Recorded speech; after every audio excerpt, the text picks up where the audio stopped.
ओं नारायणं नमस्कृत्य नरं चैव नरोत्तमं देवीं सरस्वतीं व्यासं ततो जयमुदीरयेतमुखं करोति वाचालं पङ्गुलं हयतेगिरिं यत्कृपात्तमहं वन्दे परमानन्दमाधवं निगमकल्पतरोर्गलितं फलं सुखमुखादमुद्रवसंयुतं पिबत भागवतम् अर्षमालयो मुहुरो रसिका भूमिभावुकाः ॐ व्यासं वसिष्ठनमस्कारं सत्यपौत्रमकलमशं पराशरात्मनं वन्दे सुगतातं तपोनिधिं ओं व्यासाय विष्णुरूपाय व्यासरूपाय विष्णवे नमो वै ब्रह्मनिधये वासिष्ठाय नमो नमः। ओं श्री परमात्मने नमः। ओं नमो भगवते वासुदेवाय। 19 वेणुगीत बर्तमान ये 10 स्कंध 21 अध्याय आसिले इधर वेणुगीत माने प्रभु बंशी बजेबे बंशी बजई केमती लीला आरंभ करेंगे कथा चलो ये श्री शुक उवाच बर्तमान शुकदेव कहते परीक्षित को इत्थं शरत स्वच्छ जलम पद्माकर सुगंधिना न्यविशत वायुना बातम स गोपाल को अच्युत।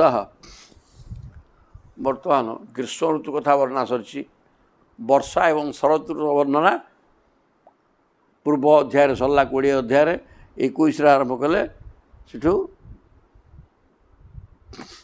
शरत इत्थं शरत स्वच्छ जलम यही प्रकार शरत ऋतुटा जल सब स्वच्छ हो जाइए माने वर्षा दिन सबू पानी गोलिया थाए कूह पोखरी नदी नाल सबू पानी गोलिया रही शरत ऋतु आसगले सब परिष्कार हो से समयर कारबार पद्माकर सुगंधिना एवं शरत ऋतु पद्म फूल वर्षा ऋतु पद्म फूल फुटी न पद्म वन लोप हो पा बढ़ी हठात तेणु से शरद ऋतु आसते पुणी पद्म फुटला पद्म फूल मानकर सुगंध को वहन करी वायु बहुची पद्म पद्माकर सुगंधिना प्रस्फुटित पद्म तार सुगंध को वहन करी वायु बहुची न्यविशत वायुना बातम स गोपाल अच्युत भगवान कृष्ण गोपाल एवं गाई मानक सहित पद्म सुगंधी पवन को उपभोग करी वन प्रवेश कले गोपाल बालक एवं गाई मानक सहित कुसुमित वनराजी सुष्मिभृंग द्विजकूल घुष्ट सर सरित महिध्रम मधुपति अवगाह्य चारयन गाहा सह पशुपाल बल चुकुज वेणु चुकुज वेणु कहले कुसुमित वनराजी सुष्मिभृंग वनराजी मान समूह वन मान सर्वत्र वनर सर्वत्र जोठी फूल गछ प्रस्फुटित होकर फूल जंगर शोभा बढ़ुची भ्रमर माने फूल फुटला मैंने भ्रमर गण गण हो महू संग्रह करेंगे सी कम कर गुण गुण हो बुलिक द्विजकूल द्विज मान पक्षी पक्षी समूह घृष्ट सर सरित महिध्रम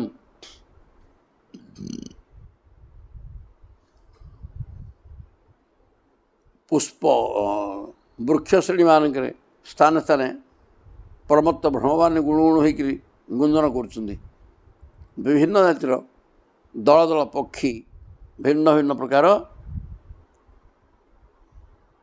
कलरव कर गुंजन और कलरव सेठार थिबा सरोवर नदी पर्वत प्रभृति गुंजायमान हो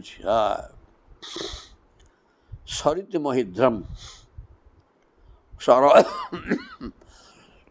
भ्रमर माने जंगल आक सब फूल गछरे फूल प्रस्फुटित हो रही भ्रमर माने गुण गुण को नाद कर बुलुंट पक्षी माने कूजन कर कूजन माने ଯାହାର ଯେଉଁ ପ୍ରକାର ଶବ୍ଦ ପକ୍ଷୀ ଶବ୍ଦ କରୁଛନ୍ତି ବିଭିନ୍ନ ପ୍ରକାର ଶବ୍ଦ ତାପରେ ସରିତ ଏବଂ ସେ ପୋଖରୀ ସରହ ସରିତ ସର ମାନେ ପୋଖରୀ ସର ନଦୀ ପର୍ବତ ସବୁଆଡ଼େ ଏ ପକ୍ଷୀ ଶବ୍ଦ ଏବଂ ଭ୍ରମର ଗୁଞ୍ଜନ ବିସ୍ତୃତି ଚାରିଆଡ଼େ ବ୍ୟାପୁଛି। ମଧୁପତି ହିଁ ମାନେ ଭଗବାନ କୃଷ୍ଣ ବର୍ତ୍ତମାନ ଅବଗାହ୍ୟ ଚାୟରନ ଗାହା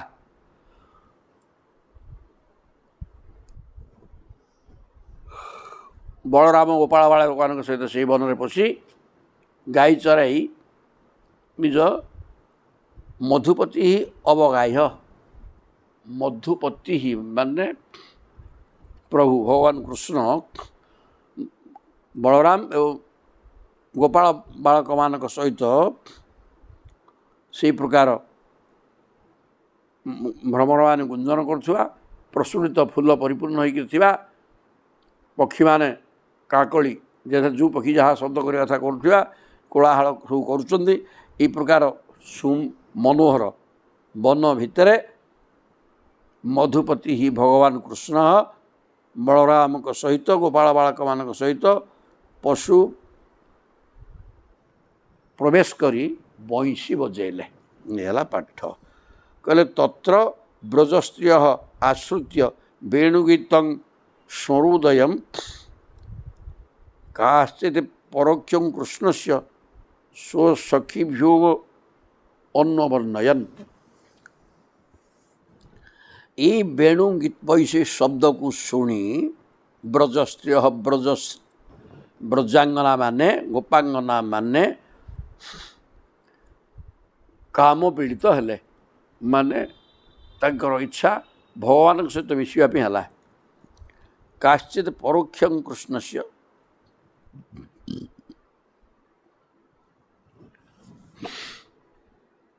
ତେଣୁ ତାହା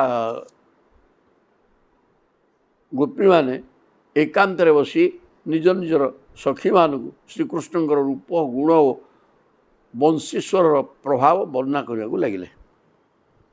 କଶ୍ଚିତ୍ ପରୋକ୍ଷଂ କୃଷ୍ଣସ୍ୟ କୃଷ୍ଣଙ୍କର ପରୋକ୍ଷରେ ସିଏ ଯାଇକି ଜଙ୍ଗଲରେ ବସିଛନ୍ତି ସାଙ୍ଗସାଥିମାନଙ୍କ ଭିତରେ ଗାଈ ଚରାଉଛନ୍ତି କିନ୍ତୁ ସିଆଡ଼ୁ ବଂଶୀଶ୍ୱର ଆସିବା ଫଳରେ ତାଙ୍କ ପରୋକ୍ଷରେ ଗୋପାଙ୍ଗନାମାନେ ଏକାଠି ହେଇକରି ବସି କୃଷ୍ଣଙ୍କର ସ୍ୱସଖୀଭ୍ୟ ଅନ୍ୱବର୍ଣ୍ଣ କୃଷ୍ଣଙ୍କର ଚାଲିଚଳନ ବ୍ୟବହାର କଥାବାର୍ତ୍ତା ଏସବୁ ଜିନିଷ ଗୁଡ଼ାକ ପରସ୍ପର ବର୍ଣ୍ଣନା କରିବାରେ ଲାଗିଲେ। ବଂଶୀ ଗୀତ ଶୁଣିବା ପରେ ସେମାନଙ୍କର ମନ ଆହୁରି ଉତ୍ଫୁଲ୍ଲିତ ହେଲା ଏବଂ ସବୁ ବସିକିରି ସେ ସଦାବେଳେ ତ କୃଷ୍ଣ ଚିନ୍ତା କରୁଥିଲେ ତେଣୁ ସେ ବସିକିରି ଆରମ୍ଭ କଲେ କଥା ପ୍ରଭୁଙ୍କ କଥା। ତତ୍ ବର୍ଣ୍ଣୟିତୁଂ ଆରବ୍ଧା ସ୍ମରନ୍ତ୍ୟ କୃଷ୍ଣ ଚେଷ୍ଟିତମ୍ ନାଶକନ ସ୍ମରବେଗେନ ବିକ୍ଷିପ୍ତ ମନସୋ ନୃପ। ତାହେଲେ ପରୀକ୍ଷିତ କହୁଛନ୍ତି ହେ ନୃପ କି ରାଜନ ଶୁକଦେବ କହୁଛନ୍ତି ପରୀକ୍ଷିତଙ୍କୁ ହେ ନୃପ ହେ ପରୀକ୍ଷିତ ତତ୍ ବର୍ଣ୍ଣୟିତୁଂ ଆରବ୍ଧା ସ୍ମରନ୍ତ୍ୟ କୃଷ୍ଣ ଚେଷ୍ଟିତମ୍ ଭଗବାନ କୃଷ୍ଣଙ୍କର ଚେଷ୍ଟା ସ୍ମରଣ କରି ସେ ଯାହା ଆଗରୁ ଦେଖିଥିଲେ ତାଙ୍କର ସବୁ କଥାବାର୍ତ୍ତା ଚାଲିଚଳଣି ଢଙ୍ଗ ସବୁଗୁଡ଼ାକ ସମସ୍ତେ ଦେଖୁଛନ୍ତି ସେଗୁଡ଼ାକ ପୂର୍ବରୁ ସବୁ ଦେଖିକିରି ମନେ ରଖିଛନ୍ତି ଏବଂ ସେଗୁଡ଼ାକ ପରସ୍ପର ବର୍ଣ୍ଣନା କରିବାକୁ ଲାଗିଲେ। ନାଶକନ ସ୍ମରବେଗେନ ବିକ୍ଷିପ୍ତ ମନସୋ ନୃପ। ଇଏ ବଂଶୀଶ୍ୱରଟା ଅତ୍ୟନ୍ତ ଚିତାକର୍ଷକ ସବୁଠାରୁ ସୁମଧୁର ବାଦ୍ୟ ସିଏ। ତେଣୁ ସେ ବଂଶୀ ବାଦ୍ୟକୁ ଶୁଣି ସମସ୍ତଙ୍କର ମନରେ କାମଭାବ ସୃଷ୍ଟି ହେଇଛି ଏବଂ ମନ ତାଙ୍କର ବିକ୍ଷିପ୍ତ ଚଗଲା ହେଇଯାଇଛି ପ୍ରଭୁଙ୍କ ସହିତ ମିଶିବା ପାଇଁ ଚଳଚଞ୍ଚଳ ହେଇଯାଇଛି ଏବଂ କାମଭାବ ସୃଷ୍ଟି ହେଇଛି ଏବଂ କୃଷ୍ଣଙ୍କର ଚେଷ୍ଟା ସବୁ ପରସ୍ପର ବର୍ଣ୍ଣନା କରିବାରେ ଲାଗିଯାଇଛନ୍ତି। ବରହା ପୀଡ଼ଂ ସୁନ୍ଦର ଶ୍ଲୋକ ଆସିଗଲେ ବରହା ପୀଡ଼ଂ ନଟବର ବପୁ କର୍ଣ୍ଣୟୋ କର୍ଣ୍ଣିକାରମ୍ ବିଭ୍ରତ ବାସ କନକ କପିଶମ୍ ବୈଜୟନ୍ତୀଂ চ ମାଳାଂ ରନ୍ଧ୍ରାନ୍ ବେଣୋ ଅଧର ସୁଧୟାଂ ପୂରୟନ୍ ଉପବୃନ୍दैः ବୃନ୍ଦାରଣ୍ୟଂ ସ୍ୱପଦ ରମଣಂ ପ୍ରାବିଶତ ଗୀତ କୀର୍ତ୍ତି ଗୀତ କୀର୍ତ୍ତି ଯାହାର କୀର୍ତ୍ତି ଗାନ କରିବା ଯୋଗ୍ୟ ଏଇଭଳିଆ ଯେଉଁ ଭଗବାନ କୃଷ୍ଣ ଗୀତ କୀର୍ତ୍ତି ହେଲା ତାଙ୍କର ଯଶକୁ ଗାନ କରିବା ଯୋଗ୍ୟ ଏ ପ୍ରକାର ଯଶସ୍ୱୀ ଭଗବାନ କୃଷ୍ଣ ତାଙ୍କର କି ପ୍ରକାର ରୂପ ହୋଇଛି ଏ କଥା ବର୍ଣ୍ଣନା କରାହେଇଛି ଏଠି। ବୃନ୍ଦାରଣ୍ୟଂ ସ୍ୱପଦ ରମଣಂ ପ୍ରାବିଶତ ଗୀତ କୀର୍ତ୍ତି କହିଲେ ବରହା ପୀଡ଼ମ୍ ବରହ ମାନେ ମୟୂର ପିଚ୍ଛ ମୁଣ୍ଡରେ ଠେକା ଭିଡ଼ା ହେଇଛି ମୟୂର ପିଚ୍ଛ ଖୋସା ହେଇଛି। ପୁଣି ନଟବର ବପୁହୁ ନଟବର କହିଲେ ତ୍ରିଭଙ୍ଗୀ ଠାଣିରେ ଠିଆ ହେଇଛନ୍ତି। ତନ୍ନୟୋ କର୍ଣ୍ଣିକାରମ୍ ଦି କାନରେ ଦୁଇଟା କନିଆରୀ ଫୁଲ କନିଆରୀ ଫୁଲକୁ ସୂତାରେ ବାନ୍ଧିକି କାନରେ ଗଳେଇଛନ୍ତି ଆଉ କ'ଣ କନିଆରୀ ଫୁଲ ଖୋସା ହେଇଛି। ବିଭ୍ରତ ବାସହ କନକ କପିଶମ୍ ବସ୍ତ୍ର ପିନ୍ଧିଛନ୍ତି କେମିତି ନା ପୀତବର୍ଣ୍ଣ କନକ ମାନେ ସୁନା ଭଳିଆ ରଙ୍ଗର ମାନେ ହଳଦିଆ। ବୈଜୟନ୍ତୀଂ ଚ ମାଳାଂ ବୈଜୟନ୍ତୀ ମାଳା ବେକରେ ପଡ଼ିଛି। ରନ୍ଧ୍ରାନ୍ ବେଣୋ ଅଧର ସୁଧୟା ବେଣୋ ରନ୍ଧ୍ରାନ୍ ବଇଁଶର ରନ୍ଧ୍ରକୁ ଅଧର ସୁଧୟା ଅଧରରେ ନିମ୍ନ ଓଷ୍ଠରେ ବଇଁଶଟା ଲାଗିକି ରହେ ଉପର ଓଷ୍ଠ ସପର କିଛି ନାହିଁ ରହିକି ତା ଦେହରେ ପବନ ଛାଡ଼ିଲେ ସୁନ୍ଦର ବାଜିବ। ତେଣୁ ବେଣୁର ରନ୍ଧ୍ରକୁ ଅଧର ଓଷ୍ଠର ଅମୃତମୟ ଅଧର ଓଷ୍ଠ ସହିତ ବେଣୁର ରନ୍ଧ୍ରକୁ ସଂଯୋଗ କରି ପୂରୟନ ଗୋପ ବୃନ୍ଦେହି ସୁନ୍ଦର ସ୍ୱର ସେଥିରୁ ବାହାରୁଛି ଗୋପାଳ ବାଳକମାନଙ୍କ ସହିତ ବୃନ୍ଦାରଣ୍ୟମ୍ ସେଇ ଯେଉଁ ଅରଣ୍ୟ ଭିତରେ ହେଲା ହେଲା ବୃନ୍ଦାବନ ବୃନ୍ଦାରଣ୍ୟ ନା ବୃନ୍ଦାବନ ଅରଣ୍ୟ ଭିତରେ ସ୍ୱପଦ ରମଣମ୍ ନିଜ ପଦ ବିନ୍ୟାସ କରି ମନୋହର ପଦ ବିନ୍ୟାସ କରି ବୃନ୍ଦାରଣ୍ୟକୁ ପ୍ରବେଶ କଲେ। କିଏ ସେ ନା ଗୀତ କୀର୍ତ୍ତି ପ୍ରବେଶ କଲେ ଯାହାର କୀର୍ତ୍ତି ଗାନ କରିବା ଯୋଗ୍ୟ ଏଇଭଳିଆ କୃଷ୍ଣଚନ୍ଦ୍ର ତାଙ୍କର ଓଡ଼ିଆ ରୂପ ବର୍ଣ୍ଣନା କରାଗଲା। ମୁଣ୍ଡରେ ମୟୂର ପିଛ ଖୋସା ହେଇଛି। ନଟବର ବପୁ ମାନେ ତ୍ରିଭଙ୍ଗୀ ଠାଣିରେ ଠିଆ ହେଇଛନ୍ତି। କାନରେ କନିଆରୀ ଫୁଲ ଲାଗିଛି। ପୀତବସନ ପରିଧାନ କରିଛନ୍ତି। ବୈଜୟନ୍ତୀ ମାଳା ଲାଗିଛି।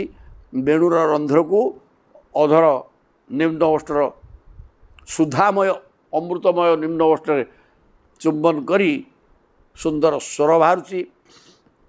ଗୋପାଳ ବାଳକମାନଙ୍କ ସହିତ ଏହି ପ୍ରକାର କୃଷ୍ଣଚନ୍ଦ୍ର ଯାହାର କୀର୍ତ୍ତି ଗାନ କରିବା ଯୋଗ୍ୟ ସେ ବର୍ତ୍ତମାନ ବୃନ୍ଦାରଣ୍ୟରେ ପ୍ରବେଶ କଲେ। ରନ୍ଧ୍ରାନ୍ ବେଣୋ ଅଧର ସୁଧୟା ପୂରୟନ ଗୋପବୃନ୍ଦେହି ବୃନ୍ଦାରଣ୍ୟଂ ସ୍ୱପଦ ରମଣମ୍ ପ୍ରାବିଶତ ଗୀତ କୀର୍ତ୍ତି ଇତି ବେଣୁରବଂ ରାଜନ୍ ସର୍ବଭୂତ ମନୋହରଂ ଶ୍ରୁତ୍ୱା ବ୍ରଜସ୍ତ୍ରିୟଃ ସର୍ବା ବର୍ଣ୍ଣୟନ୍ତ୍ୟୋ ଅଭିରେଭିରେ ଏଇଭଳିଆ ମଇଁଷୀ ଶବ୍ଦକୁ ଶୁଣି ଶୁକଦେବ କହୁଛନ୍ତି ହେ ରାଜନ ପରୀକ୍ଷିତ ସର୍ବଭୂତ ମନୋହରମ୍ ସେ ମଇଁଷୀ ସ୍ୱରର ଗୋଟେ ବିଶେଷଣ ଦେଲେ ସମସ୍ତ ଭୂତମାନଙ୍କ ପାଇଁ ମନୋହର ହୋଇଥିବା ମାନେ ଅତ୍ୟନ୍ତ ଚିତ୍ତାକର୍ଷକ ମଇଁଷୀ ଶବ୍ଦକୁ ଶୁଣି ବ୍ରଜସ୍ତ୍ରୀ ବ୍ରଜାଙ୍ଗନା ମାନେ ସର୍ବା ବର୍ଣ୍ଣୟନ୍ତ୍ୟ ଅଭିରେଭିରେ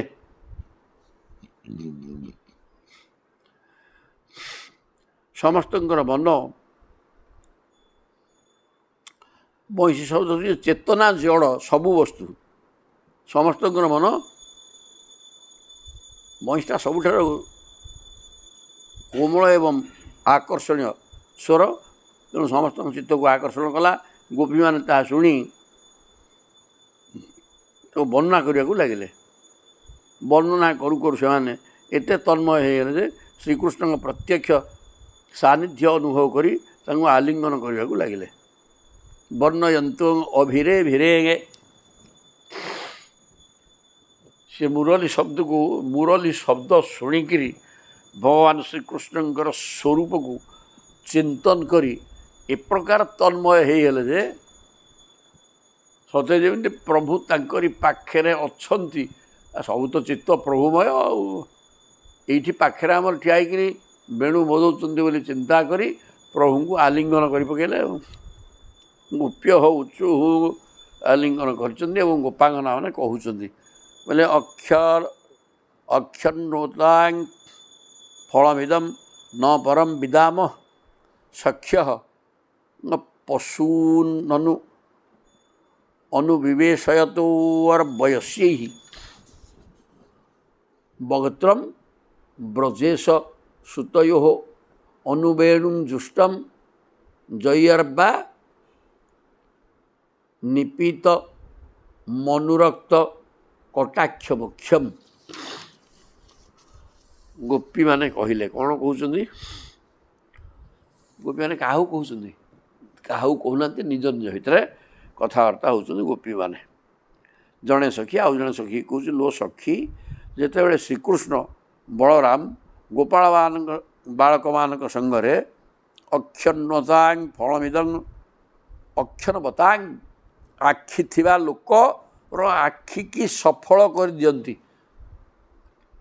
ତାମାନେ ଆଖିଟା ସଫଳ ହେବ କେମିତି ନା ଭଗବାନଙ୍କ ରୂପକୁ ଦେଖିଲେ। ଆଖି ଦିଆଯାଇଛି କାହିଁକି? ଦେଖିବାକୁ। କାହାକୁ ଦେଖିବ କିରେ? ନା ସେ ଭଗବାନଙ୍କୁ ଖାଲି ଦେଖରେ। ତେଣୁ ଆଖି ଥିବା ବ୍ୟକ୍ତିମାନଙ୍କର ଆଖିଟା ସଫଳ ହେଉଛି ଇଦଂ ନ ପରମ ବିଦାମ। ୟାଠୁ ବୋଳିକିରି ଅନ୍ୟ କୌଣସି ଏମିତି ଜିନିଷ ନାହିଁ ଯାହାକୁ ଦେଖିକିରି ଆଖି ସାର୍ଥକ ହେବ।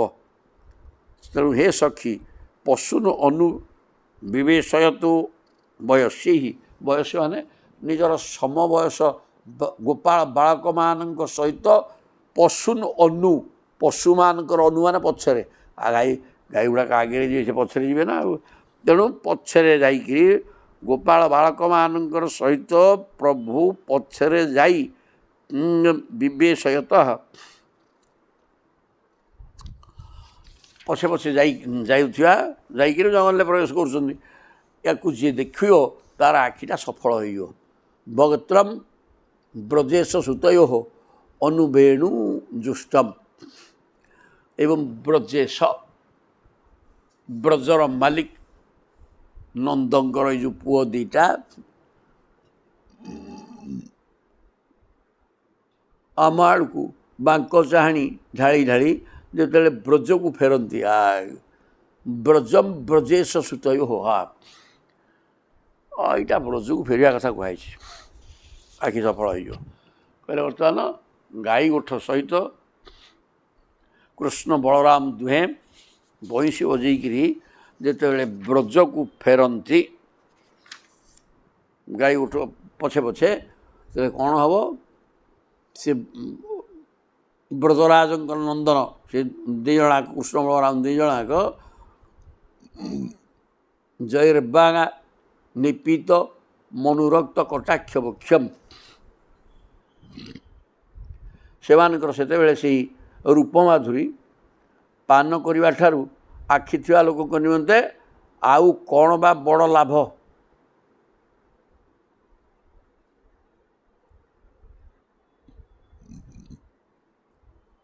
କହିଲେ ବଇଁଶୀ ବଜେଇକିରି ଗାଈମାନଙ୍କ ସହିତ ଗୋପାଳ ବାଳକମାନଙ୍କ ସହିତ ବଇଁଶୀ ବଜେଇ ବଜେଇକି ରାମକୃଷ୍ଣ ଦୁହେଁ ଯେତେବେଳେ ବାଙ୍କ ଚାହାଣି ବଙ୍କେଇ ଆମମାନଙ୍କୁ ଚାହିଁ ଚାହିଁକିରି ବ୍ରଜକୁ ଫେରନ୍ତି, ତାଙ୍କର ଯେଉଁ ସୌନ୍ଦର୍ଯ୍ୟ ତାକୁ ଯେଉଁ ଆଖି ଦେଖିଲା ସେ ଆଖି ହିଁ ସଫଳ ହେଲା।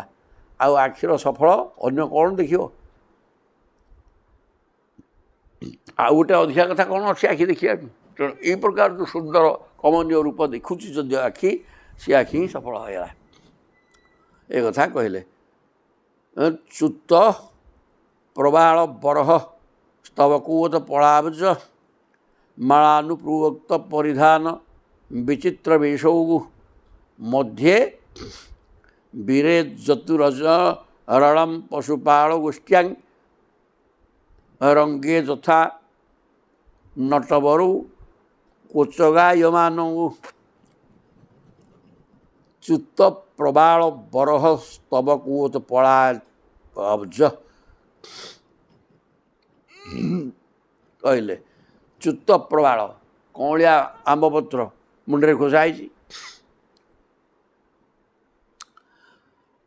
ଆଉ ଜଣେ କହୁଛି ଲୋ ସଖୀ, ଯେତେବେଳେ ଶ୍ୟାମଳ କୃଷ୍ଣ ପୀତାମ୍ବର ପିନ୍ଧି ଗୌର ବଳରାମ ନୀଳାମ୍ବର ପିନ୍ଧି ମୁଣ୍ଡରେ କଅଁଳ ଆମ୍ବଡାଳ ଖୋସି ଚ୍ୟୁତ ପ୍ରବାଳ ବରହ ମାନେ ମୟୂରପୁଚ୍ଛ ଆମ୍ବଡାଳ ସବୁ ଖୋସା ହେଇଥିବ, ସ୍ତବକ ଫୁଲ ପେନ୍ଥା ଖୋସା ହେଇଥିବ, ଉତ୍ତଳ ଆବ୍ଜମାଳା ଉତ୍ପଳ ନୀଳକଇ ଏବଂ ପଦ୍ମମାଳ ବେକରେ ପଡ଼ିଥିବ, ମାଳାନୁପୃକ୍ତ ପରିଧାନ ବିଚିତ୍ର ବିଷଉ, ଜଣେ ପୀତବସନ ଜଣେ ନୀଳବସନ ପରିଧାନ କରିକିରି ବେଶ ଅତି ଚମତ୍କାର ହେଇଥାଏ। ମୁଣ୍ଡରେ ଠେକା ବିଡ଼ା ହେଇଛି, କଅଁଳିଆ ଆମ୍ବଡାଳ, ମୟୂର ପିଛ ଖୋସା ହେଇଛି, ଫୁଲ ପେନ୍ଥା ଖୋସା ହେଇଛି, ପଦ୍ମମାଳ ଏବଂ କଇଁ ଫୁଲମାଳ ବେକରେ ପଡ଼ିଛି। ପୀତବସନ ଜଣେ ପିନ୍ଧିଛନ୍ତି ଆଉ ଜଣେ ନୀଳ ବସ୍ତ୍ର ପିନ୍ଧିଛନ୍ତି। ଏହି ପ୍ରକାର ହେଇକିରି ମଧ୍ୟେ ବିରେଜତୁ ଅଳମ୍ ପଶୁପାଳ ଗୋଷ୍ଠୀ, ପଶୁପାଳ ଗୋଷ୍ଠୀ ଭିତରେ ଗୋପାଳ ବାଳକମାନଙ୍କ ମଝିରେ ଇଏ ଯେଉଁ ଦୁଇ ଜଣ ରାମକୃଷ୍ଣ ଆସିଲା ବେଳେ ବଇଁଶୀ ଫୁଙ୍କି ଫୁଙ୍କି ରଙ୍ଗେ ଯଥା ନଟବରୁ ରଙ୍ଗ ମଞ୍ଚରେ ନାଟ କଲା ଭଳିଆ କୋଚ ଗାୟମାନୁ।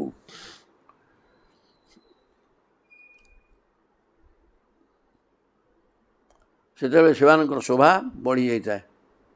ନଟ ରଙ୍ଗମଞ୍ଚରେ ଅଭିନୟ କରୁଛନ୍ତି କି ସତେ ଜଣାପଡ଼େ ଇଏ କ'ଣ ରାମକୃଷ୍ଣ ଦୁଇ ଜଣ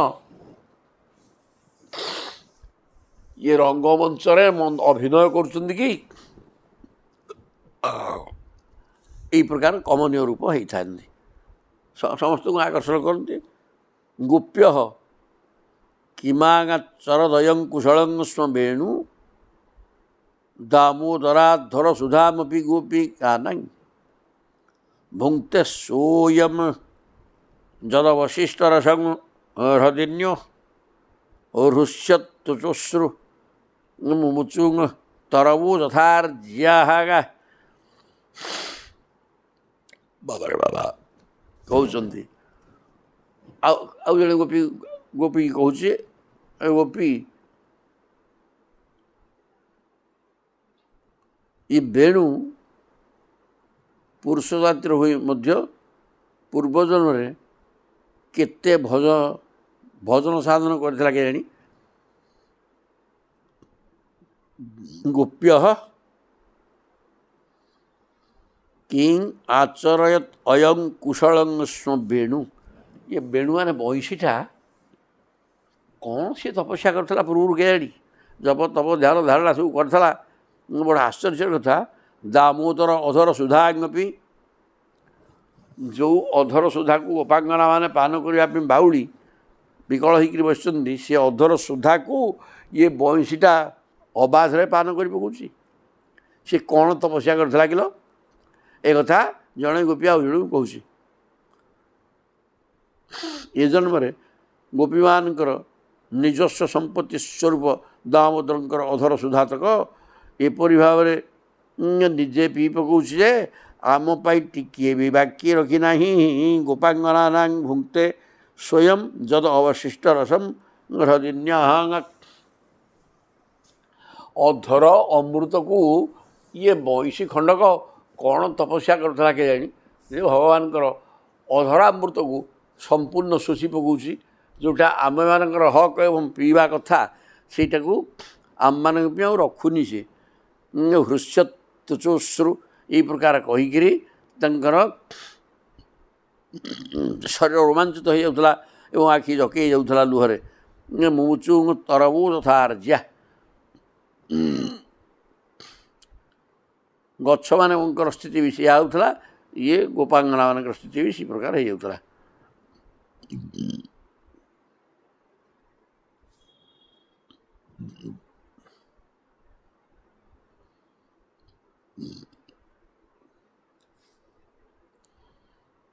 ସେଇ ବଇଁଶୀଟି ଏ ବଇଁଶୀ ସହିତ ସମ୍ବନ୍ଧ ଥିବାରୁ ବୃକ୍ଷକୂଳର ଅନ୍ୟ ବୃକ୍ଷମାନେ ମଧ୍ୟ ଧନ୍ୟ ହୋଇ ଆନନ୍ଦାଶ୍ରୁ ବହୁଛନ୍ତି।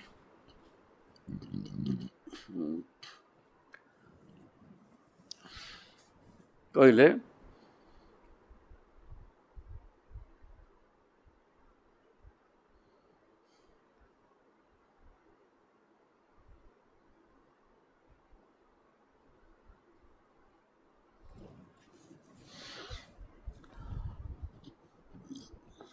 ଏଠି କହୁଛନ୍ତି ଏ ବଇଁଶୀ ଖଣ୍ଡକ ମାନେ ବାଉଁଶ ଗଛୁଟା ଗୋଟେ ବାଉଁଶ ତ ବଇଁଶୀଟା ହେଇଛି।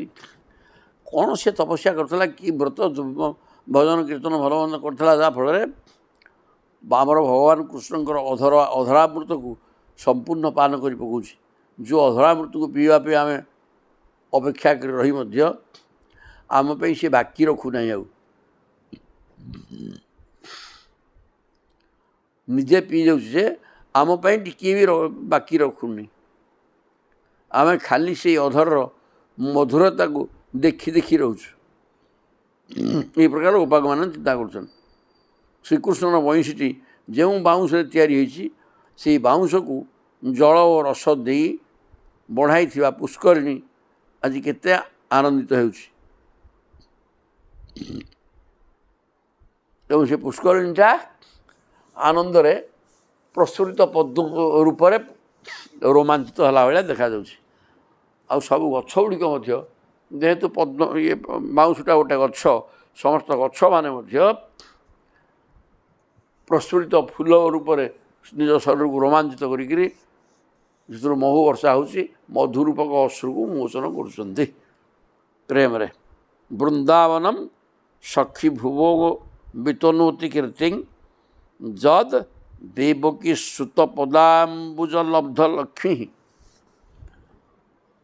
ଗୋବିନ୍ଦ ବେଣୁ ଅନୁମତ୍ତ ମୟୂର ନୃତ୍ୟମ୍ ପ୍ରେକ୍ଷାଦ୍ରି ସାନ ପରତାନ୍ୟସବସ୍ତ ସତ୍ୱଂ। କହିଲେ ବୃନ୍ଦାବନମ୍ ସଖୀ ଭୁବଃ ବିତନୋତି କୀର୍ତ୍ତିଂ। କହିଲେ ହେ ସଖୀ, ଏଇ ବୃନ୍ଦାବନ ଧାମ ସତରେ ବଡ଼ ଧନ୍ୟ। କାହିଁକି? ପୃଥିବୀରେ ତ ଅନେକ ସ୍ଥାନ ଅଛି, କିନ୍ତୁ ସବୁଠି କ'ଣ କୃଷ୍ଣ ଅଛନ୍ତି? କୃଷ୍ଣ ବଳରାମକୁ ପାଇକିରି ଏ ବୃନ୍ଦାବନ ଧନ୍ୟ ହେଇଯାଇଛି। ତା ମର୍ତ୍ତ୍ୟ ବୈକୁଣ୍ଠ ହେଇଯାଇଛି ରେ। ଇଏ ନିଜର କୀର୍ତ୍ତିକୁ ବୈକୁଣ୍ଠ ଲୋକ ପର୍ଯ୍ୟନ୍ତ ବିସ୍ତାର କରିଦେଇଛି। ବୃନ୍ଦାବନ ସଖୀ ଭୁଭୋଗ ବିତନୋତି କୀର୍ତ୍ତିଂ। ଇଏ ବୃନ୍ଦାବନ ଭୂଭାଗଟା ସାରା ବିଶ୍ୱରେ, ବିଶ୍ୱ କ'ଣ ଚତୁର୍ଦ୍ଦଶ ବ୍ରହ୍ମାଣ୍ଡରେ ନିଜର କୀର୍ତ୍ତିକି ବିସ୍ତାର କରିଛି। ଯଦ୍ ଦେବକୀ ସୁତ ପଦାମ୍ବୁଜ ଲବ୍ଧ ଲକ୍ଷ୍ମୀ। କାରଣ ଦେବକୀ ସୁତ ଦେବକୀ ନନ୍ଦନ ଭଗବାନ କୃଷ୍ଣଙ୍କର ପାଦାମ୍ବୁଜ ପାଦପଦ୍ମର ସ୍ପର୍ଶକୁ ପାଇକିରି ଆମର ଏଇ ବୃନ୍ଦାବନ ଭୂଖଣ୍ଡ ପବିତ୍ର ହେଇଯାଇଛି। ଖାଲି ପବିତ୍ର ନୁହଁ, ବୈକୁଣ୍ଠ ସମ ହେଇଯାଇଛି। ଗୋବିନ୍ଦ ବେଣୁ ଅନୁମତ୍ତ ମୟୂର ନୃତ୍ୟମ୍। ଭଗବାନ କୃଷ୍ଣଙ୍କର ବେଣୁନାଦ ଶୁଣିକିରି ମୟୂରମାନେ ମଧ୍ୟ ନୃତ୍ୟ କରିବା ଆରମ୍ଭ କରିଲେଣି। କାହିଁକି ନା ସିଏ ଭାବୁଛନ୍ତି ମେଘ ଶବ୍ଦ ହେଲା କି?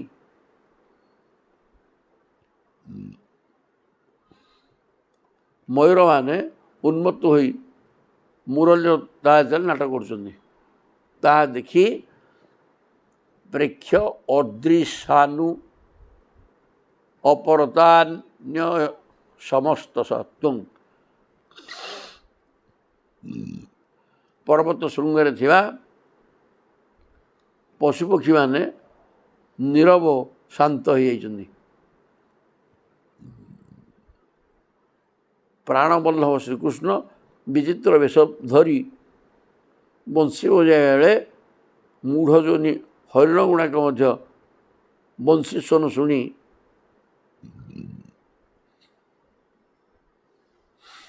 ସରିଲା ଏତିକି। ଆଉ ତାହେଲେ କହୁଛନ୍ତି ଆମର ଦେବକୀ ନନ୍ଦନ ଭଗବାନ ଶ୍ରୀକୃଷ୍ଣଙ୍କର ପାଦପଦ୍ମର ଶୋଭାକୁ ଲାଭ କରି, ପାଦପଦ୍ମର ଶୋଭାକୁ ଧାରଣ କରୁଛି କି ପୃଥିବୀ, ଏ ବୃନ୍ଦାବନ ଭୂଖଣ୍ଡ।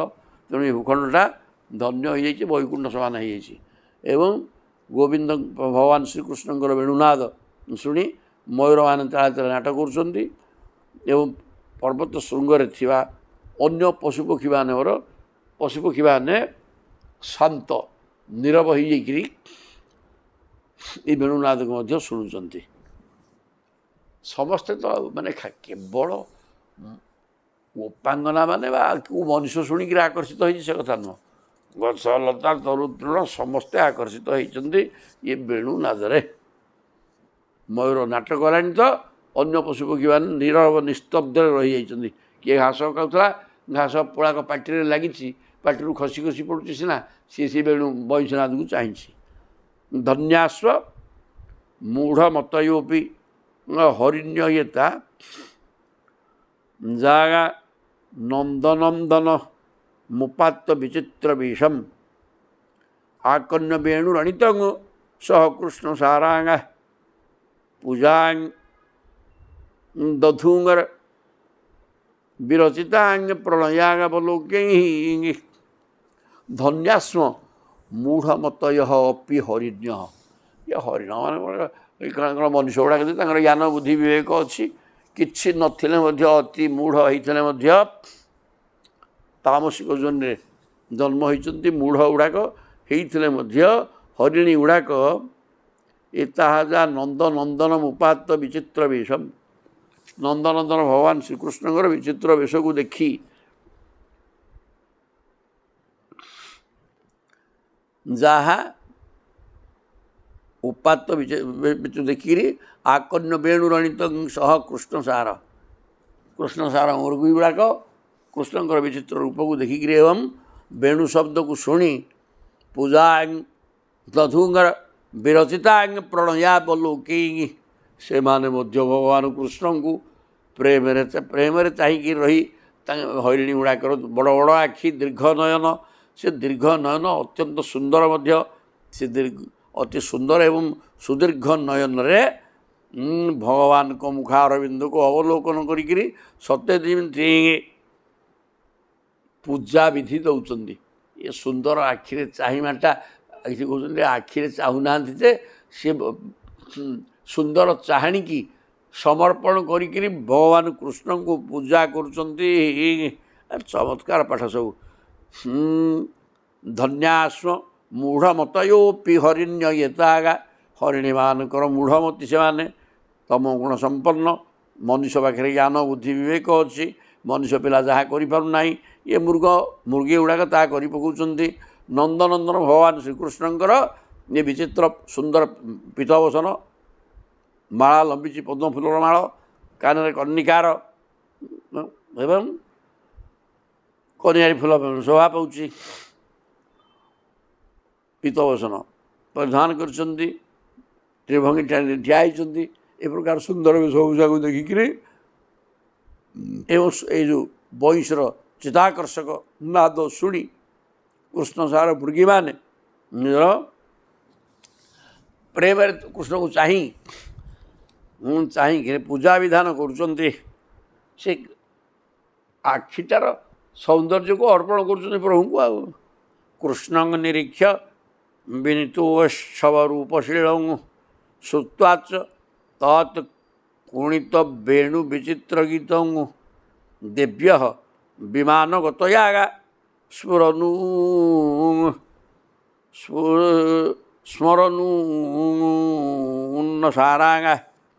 ସ୍ମରନୁନ୍ନ ସାରାଙ୍ଗା ଭ୍ରଶ୍ୟତ ପ୍ରସୂନ କବରୀ ମୁମୁହୁ ବିନିବ୍ୟାଗା।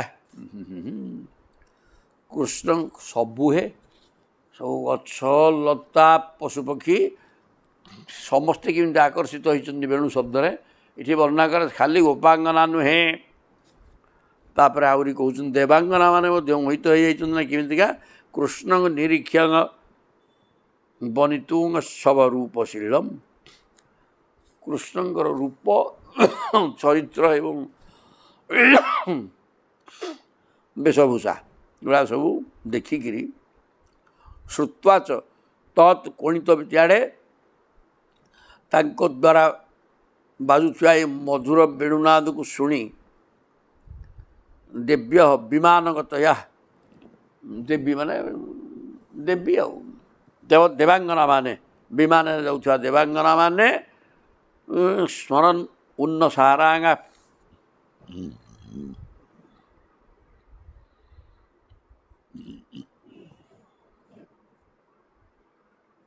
ସେମାନେ ଦେବାଙ୍ଗନାମାନଙ୍କର ମଧ୍ୟ କୃଷ୍ଣଙ୍କ ସହିତ ମିଳନ ହେବା ପାଇଁ ଉତ୍କଣ୍ଠା ବଢ଼ିଯାଉଛି।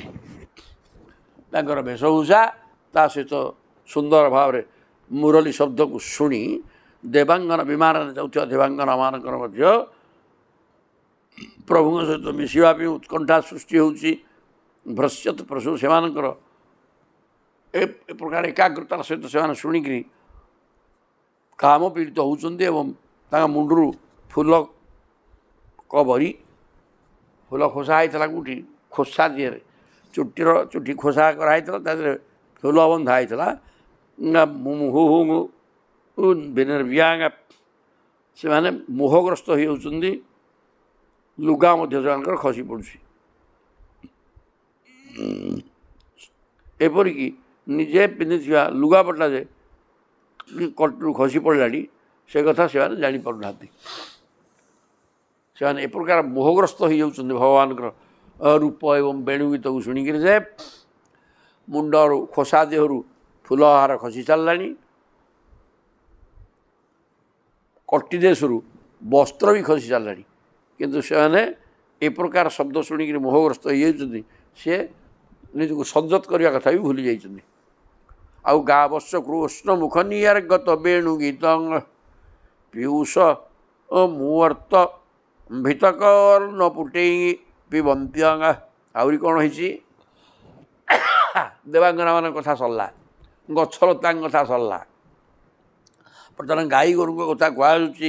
ଗାଈ ଗୁଡ଼ାକ ମଧ୍ୟ କୃଷ୍ଣ ମୁଖ ନିର୍ଗତ ବେଣୁ ଗୀତ ଭଗବାନ ଶ୍ରୀକୃଷ୍ଣଙ୍କର ମୁଖ ନିଃସୃତ ଏଇ ଯେଉଁ ପବନ ବୈଶେ ଶବ୍ଦକୁ ଶୁଣି ପୀୟୁଷ ମୁକ୍ତଭିତ କର୍ଣ୍ଣ ପୁଟେଇ ହିଁ ସେଗୁଡ଼ିକ ଅମୃତ ଭଳିଆ ହେଇଛି। ଏ ବଂଶୀ ଶବ୍ଦଟା ଅମୃତମୟ ଶବ୍ଦ, ତାକୁ ଶୁଣିକିରି କ'ଣ କରୁଛନ୍ତି? କର୍ଣ୍ଣପୁଟରେ ଶୁଣିକିରି କର୍ଣ୍ଣ ପୁଟେଇ ହେଇ କାନ ମାଧ୍ୟମରେ ପିଇ ପକାଉଛନ୍ତି ଏ ଅମୃତକୁ। ପିଇକିରି କ'ଣ ହେଲା? ସାଚି ହିଁ ସ୍ମୃତ ସ୍ତନପୟ କବଳା ସ୍ୱତସ୍ଥୁ ଗୋବିନ୍ଦମାତ୍ମନିଦୃଶାଶ୍ରୁ କଳାଗା ଶ୍ରୁସନ୍ତ୍ୟଙ୍ଗ। ସେମାନେ ସେମାନଙ୍କର ନେତ୍ର ଦ୍ୱାରା ନେତ୍ର ଦେଇକରି ଶ୍ୟାମ ସୁନ୍ଦରଙ୍କୁ ହୃଦୟକୁ ନେଇଯାଇ ତାଙ୍କୁ ସେଇଠି ବିରାଜମାନ କରାଇ ଦିଅନ୍ତି ଏବଂ ମନେ ମନେ ତାଙ୍କୁ ଆଲିଙ୍ଗନ କରନ୍ତି। ସେମାନଙ୍କ ଆଖିରେ କିପରି ଆନନ୍ଦର ଅଶ୍ରୁ ଝଲସି ଉଠେ ଦେଖୁନୁ। ସେମାନଙ୍କ ବାଛୁରୀମାନଙ୍କ ଦଶା ବଡ଼ ଅଦ୍ଭୁତ ହୋଇଯାଏ। ବାଛୁରୀମାନେ କ୍ଷୀର ପିଉ ପିଉ ହଠାତ୍ କୃଷ୍ଣଙ୍କ ବଂଶୀସ୍ୱର ଶୁଣିବାକୁ ପାଇଲେ ସାବାହା ସ୍ମୃତସ୍ତନପୟ କବଳାସ୍ୱତସ୍ଥୁ।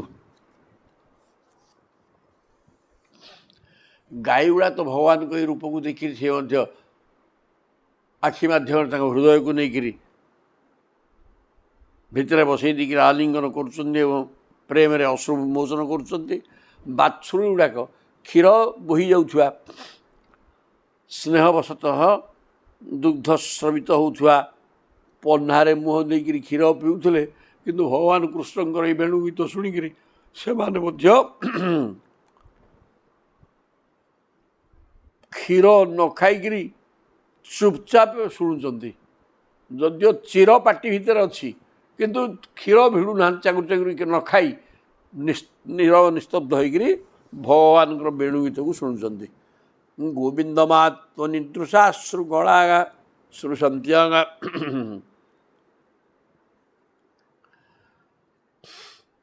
ସେମାନେ ଯେଉଁଠି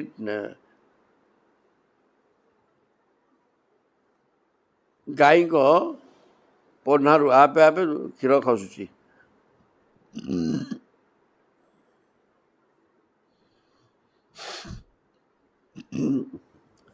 ଗାଈମାନଙ୍କ ଆଖିରୁ ଆନନ୍ଦାଶ୍ରୁ ହୋଇଯାଉଛି।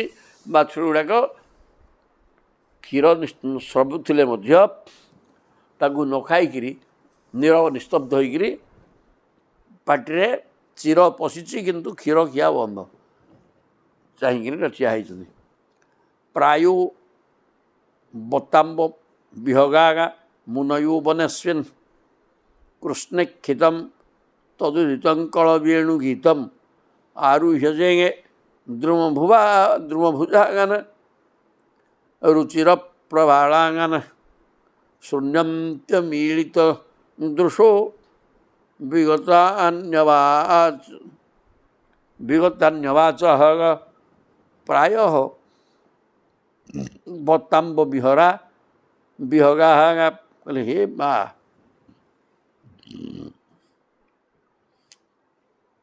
ସଖୀ ଜଣେ ଗୋପାଳନ ଆଉ ଜଣଙ୍କୁ କହୁଛି ହେ ସଖୀ ପିଲା ଗାଈ ବାଛୁରୀ ତ ଆଉ ଘରର ପ୍ରାଣୀ ଏ ତ ସବୁ ଘର ଯିବ ତେଣୁ ସେମାନଙ୍କ କଥା ଛାଡ଼ ତୁମେମାନେ ବୃନ୍ଦାବନର ଏ ପକ୍ଷୀମାନଙ୍କ କଥା ଦେଖିଲ ଗାଈଗୁଡ଼ା ତାଙ୍କ ନିଜ ଗାଈ ଚିହ୍ନା ପରିଚୟ କଥା ସିଏ ସେମିତି ହେଲେ ଭଲ ହେଲା କିନ୍ତୁ ଏ ପକ୍ଷୀ ଗୁଡ଼ାକ ଦେଖ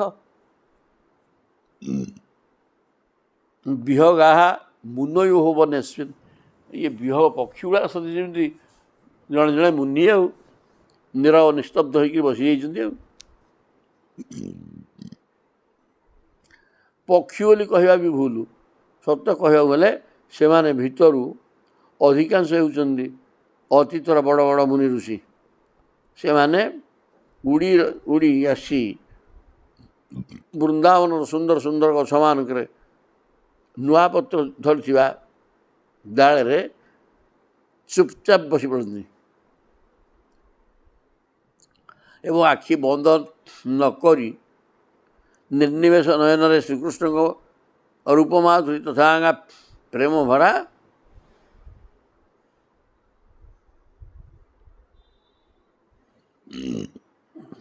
ଚାହାଣୀ ପ୍ରାୟ ବିହଗା ଏ ପକ୍ଷୀ ଗୁଡ଼ାକ ଏ ପକ୍ଷୀ ନୁହଁ, ଏମାନେ ବି ମୁନି ମନନଶୀଳ। ତେଣୁ ବସିକିରି ଏ ବନରେ ଥିବା ପକ୍ଷୀ ଗୁଡ଼ିକ ମଧ୍ୟ କିଏ କୁଆଡ଼ୁ ଆସିକିରି ନୀରବରେ ଭଗବାନଙ୍କ ରୂପକୁ ଦେଖିବାକୁ ଲାଗିଛନ୍ତି। କୃଷ୍ଣେକ୍ଷିତଂ ତଦୁଦିତଂ କଳ ବେଣୁ ଗୀତଂ ଭଗବାନ କୃଷ୍ଣଙ୍କର ସ୍ୱରୂପକୁ ନୀରବ ନିସ୍ତବ୍ଧ ଭାବରେ ବସିକିରି ପକ୍ଷୀ ଗୁଡ଼ିକ ପ୍ରଭୁଙ୍କ ରୂପ ଦେଖିବା ସହିତ ବେଣୁ ଗୀତରେ ଏ ପ୍ରକାର ମଜି ଯାଇଛନ୍ତି ଯେ ଆରୁହ୍ୟଜେ ଦ୍ରୁମଭୁଜାଗାନ ରୁଚିର ପ୍ରବାଳାଗାନ ଗଛ ଗୁଡ଼ିକ କଅଁଳିଆ ପତ୍ର ଦ୍ୱାରା ଶୋଭମାନ ହୋଇଛି ଏବଂ ତା ଡାଳରେ ଆରୋହଣ କରିକିରି ପକ୍ଷୀମାନେ ନୀରବ ନିସ୍ତବ୍ଧ ହୋଇକରି ବସି ଯାଇଛନ୍ତି। ଶୃଣ୍ୱନ୍ତି ଅମିଳିତ ଦୃଶ ଏବଂ ଆଖି ଖୋଲିକିରି ଭଗବାନଙ୍କର ଗୀତକୁ ଶୁଣିବାରେ ଲାଗିଛନ୍ତି। ବିଗତାନ୍ୟଚ ବାଚ ଅନ୍ୟ କୌଣସି କେଁକଟର ହେବା ନିଜ ଶବ୍ଦ କରିବା ଭୁଲି ଯାଇ ନୀରବ ନିସ୍ତବ୍ଧ ଭାବରେ ଅର୍ଦ୍ଧ ନିମିଳିତ ଆଖିରେ ନୀରବ ମାନେ ଶାନ୍ତ ଚିତ୍ତରେ ହଲଚଲ ନ ହୋଇକିରି ଗଛ ଦିହରେ ଡାଳ ଦିହରେ ବସି ପ୍ରଭୁଙ୍କର ରୂପ ଦେଖିବା ସହିତ ଆଖି ଫିଟେଇକି ଦେଖୁଛନ୍ତି। ନିମିଳିତ ଅଧା ଆଖି ବୁଝିଲେ ନା ଏଇଟା ଫିଟେଇକି ଲେଖା ହେଇଛି। ରୁଚିର ପ୍ରବାଳ ଶୂଣ୍ୱନ୍ତି ଅମିଳିତ ମିଳିତ ଦୃଶ୍ୟ ନୁହଁ, ଆଖି ରଟମଟ କରି ଚାହିଁକିରି ଭଗବାନଙ୍କ ସ୍ୱରୂପକୁ ଦେଖିବା ସହିତ ଏ ବଂଶୀ ଶବ୍ଦକୁ ଶୁଣି ନୀରବ ନିସ୍ତବ୍ଧ ହୋଇଯାଇଛନ୍ତି, କଥା ପାଟିରୁ ବାହାରୁନି। ନଦ୍ୟସ୍ତଦା ପକ୍ଷୀ କଥା ଗଲା, ଗାଈଗୋରୁଙ୍କ କଥା ଗଲା, ଗଛଲତାଙ୍କ କଥା ଗଲା। ବର୍ତ୍ତମାନ ତାମାନେ କହିବାର ତାତ୍ପର୍ଯ୍ୟ ଜଗତର ସମସ୍ତ ପଶୁ ପକ୍ଷୀ ନଦୀ ନାଳ ପର୍ବତ ପାହାଡ଼ ଗଛଲତା ପକ୍ଷୀ ଇଆଡ଼େ ଗାଈଗୋରୁ ସମସ୍ତେ ନୀରବ ନିସ୍ତବ୍ଧ ହେଇଯାଇଛନ୍ତି ବେଣୁ ଶବ୍ଦ ଶୁଣିକିରି। ନଦୀ ଗୁଡ଼ାକ ମଧ୍ୟ ନଦ୍ୟସ୍ତଦା ତଦୁ ପଦାର୍ଯ୍ୟ ମୁକୁନ୍ଦ ଗୀତମ୍ ନଦୀମାନେ ମଧ୍ୟ ଭଗବାନ ଶ୍ରୀକୃଷ୍ଣଙ୍କର ବେଣୁନାଦ ଶୁଣିକିରି ଆବର୍ତ୍ତ ଲକ୍ଷିତ ମନୋଭବ ଭଗ୍ନ ବେଗା ଆବର୍ତ୍ତ ଲକ୍ଷିତ ମନୋଭବ ଭଗ୍ନ ବେଗା ସେମାନେ ଆଉ ବେଗରେ ନଦୀ ଗୁଡ଼ାକ ବୋହି ଯାଉନାହାନ୍ତି, ସେ ଆବର୍ତ୍ତ ଛଳରେ ଆବର୍ତ୍ତ ମାନେ ଭଉଁରୀ ଭ୍ରମ ସୃଷ୍ଟି କରିକି ଭ୍ରମଣ ଭଉଁରୀ ସୃଷ୍ଟି କରି ଲକ୍ଷିତ ତାଙ୍କର କାମ ଭାବକୁ ପ୍ରକାଶ କରୁଛନ୍ତି। ଆଲିଙ୍ଗନ ସ୍ଥଗିତ ସ୍ଥଗିତଂ ଉର୍ମି ଭୁଜେଇ ମୁରାରେ ହେ ସତେ ଯେମିତି ନଦୀ ଗୁଡ଼ାକ କ'ଣ କଲେ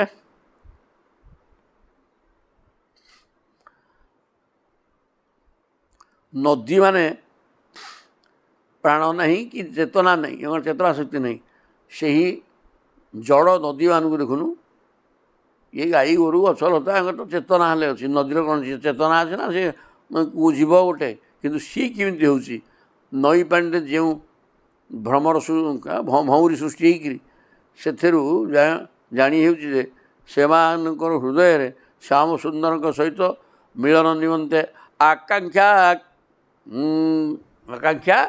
ଗଭୀର ହୋଇଯାଇଛି। ଭଉଁରୀଟା ପ୍ରଭୁଙ୍କ ସହିତ ମିଶିବା ପାଇଁ ଗଭୀର ଆକାଂକ୍ଷାର ସୂଚକ। ସେଇ ମିଳନ ଆକାଂକ୍ଷା ହେତୁ ନଦୀମାନଙ୍କର ପ୍ରବାହ ବନ୍ଦ ହୋଇଯାଇଛି ଆଉ ଜୋରରେ ଯାଉନାହାନ୍ତି। ନଦୀମାନେ ପ୍ରେମ ସ୍ୱରୂପ ଶ୍ରୀକୃଷ୍ଣଙ୍କର ବଂଶୀଧ୍ୱନି ଶୁଣି ଦେଖ ସେମାନେ କିପରି ସେମାନଙ୍କର ତରଙ୍ଗ ରୂପୀ ହାତରେ ଶ୍ରୀକୃଷ୍ଣଙ୍କ ପାଦ ଧରି ସେଇ ପାଦରେ ପଦ୍ମଫୁଲ ଉପହାର ଅର୍ପଣ କରୁଛନ୍ତି ଏବଂ ତାଙ୍କୁ ଆଲିଙ୍ଗନ କରି ପକାଉଛନ୍ତି। ଆଲିଙ୍ଗନ ସ୍ଥଗିତ ମୁର୍ମି ଭୁଜେଇ ରହିଯାଇଛନ୍ତି। ଉର୍ମିମାନେ ଢେଉ ରୂପକ ହାତରେ ପ୍ରଭୁଙ୍କୁ ଆଲିଙ୍ଗନ କରୁଛନ୍ତି। ମୁରାରେ ହେ ଗୃହନ୍ତି ପାଦ ଯୁଗଳ କମଳୋପହାର ଢେଉ ରୂପକ ହାତରେ ଆଲିଙ୍ଗନ କରୁଛନ୍ତି ଏବଂ ପଦ୍ମ ଫୁଲ ଗୁଡ଼ାକ ତାଙ୍କ ପାଦ ପଦ୍ମକୁ ସ୍ପର୍ଶ କରି ପଦ୍ମ ଫୁଲକୁ ଉପହାର ଦେଉଛନ୍ତି। କିଏ ନଦୀମାନେ ଏଗୁଡ଼ାକର ଜୀବନ ନାହିଁ ଇଏ ମଧ୍ୟ ଏ ପ୍ରକାର କରୁଛନ୍ତି। ଦୃଷ୍ଟ୍ୱା ତପେଗେ ବ୍ରଜପଶୁନୁ ସହ ରାମ ଗୋପୀ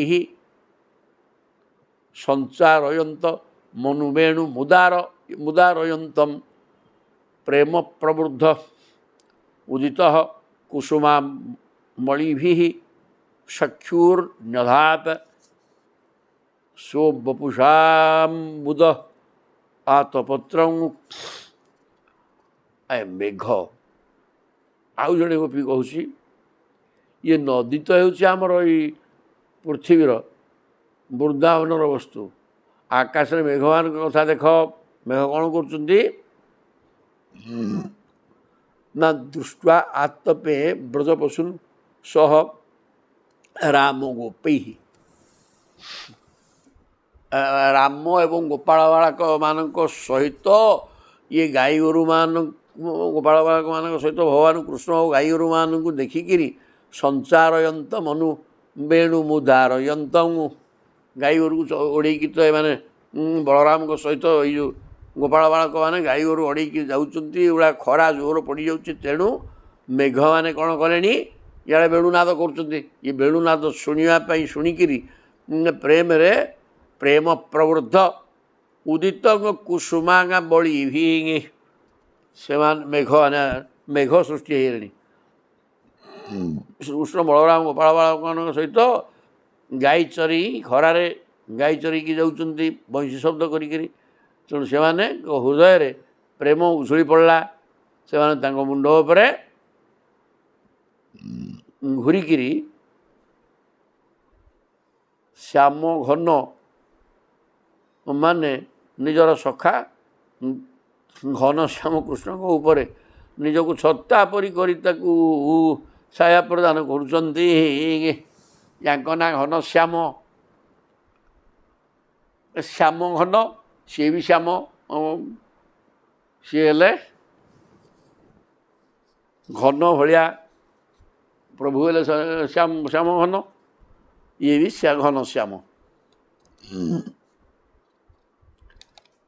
ଦୁଇ ଜଣଯାକ ମିତ ଆଉ କ'ଣ ମ ଶ୍ୟାମ ଘନ